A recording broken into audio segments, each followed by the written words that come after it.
आइए प्रतिदिन के भांति अब हम सभी सत्यार्थ प्रकाश का स्वाध्याय कर रहे हैं।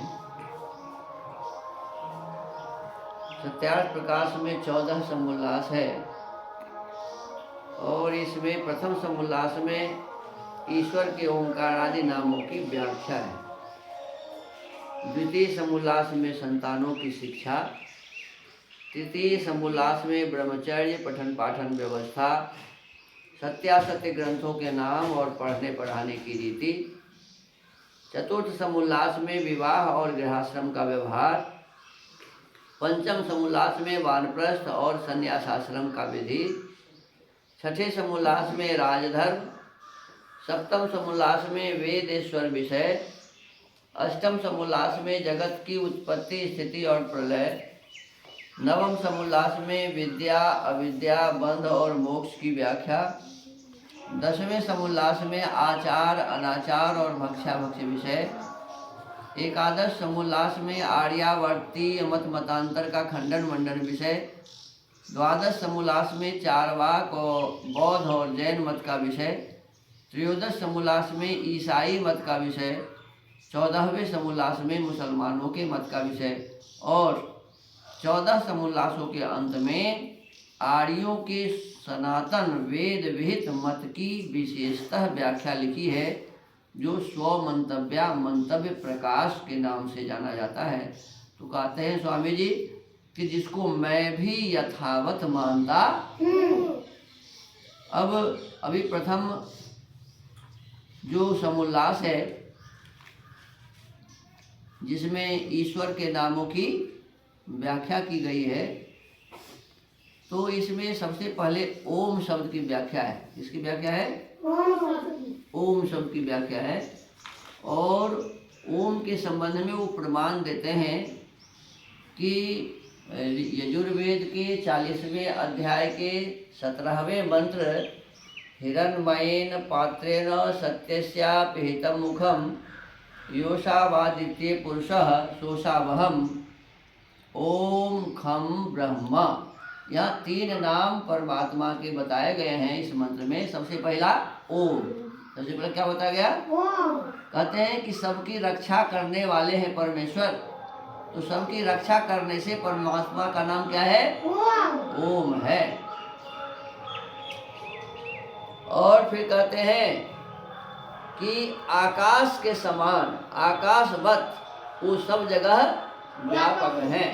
परमेश्वर आकाश के समान सब जगह व्यापक है, इसीलिए उनका नाम हम है। और सबसे बड़ा है, सबसे बड़ा है, इसीलिए उनका नाम ब्रह्म है। अब कहते हैं कि एक उपनिषद है, उसका नाम है छांदोग्योपनिषद। तो छांदोग्य उपनिषद में कहते हैं ओम इत्येतदक्षर मुद्गीतमुपासीत, जिसका ओम नाम है और जो कभी नहीं नष्ट होता है, जो कभी नष्ट नहीं होता है, उसी की हमें उपासना करनी योग्य है, अन्य की उपासना नहीं करनी चाहिए। तो परम ब्रह्म परमेश्वर की हमें उपासना करनी चाहिए। फिर कहते हैं एक उपनिषद है मांडुक्योपनिषद। क्या है? मांडुक्योपनिषद। इस मांडुक्य उपनिषद में लिखा है ओम इत्येतदक्षरमिदं सर्वं तस्योपव्याख्यानम्। कहते हैं कि सब वेदादि शास्त्रों में परमेश्वर का प्रधान और निज नाम ओम को कहा है। वेद आदि जितने भी शास्त्र हैं उसमें परमात्मा का मुख्य नाम क्या कहा है? ओम कहा है। प्रधान नाम, निज नाम, मुख्य नाम उनका ओम का है। और अन्य जितने भी नाम हैं सब गौण हैं, अन्य नाम गौण है।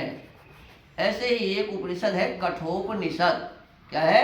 कठोपनिषद। इस कठ उपनिषद में कहा है कि सर्वे वेदा यत् पदमा मनन्ति तपांसि सर्वाणि च यद्वदन्ति यदिच्छन्तो ब्रह्मचर्यं चरन्ति तत्ते पदम संग्रहेण ब्रवीम्योमित्येतत्।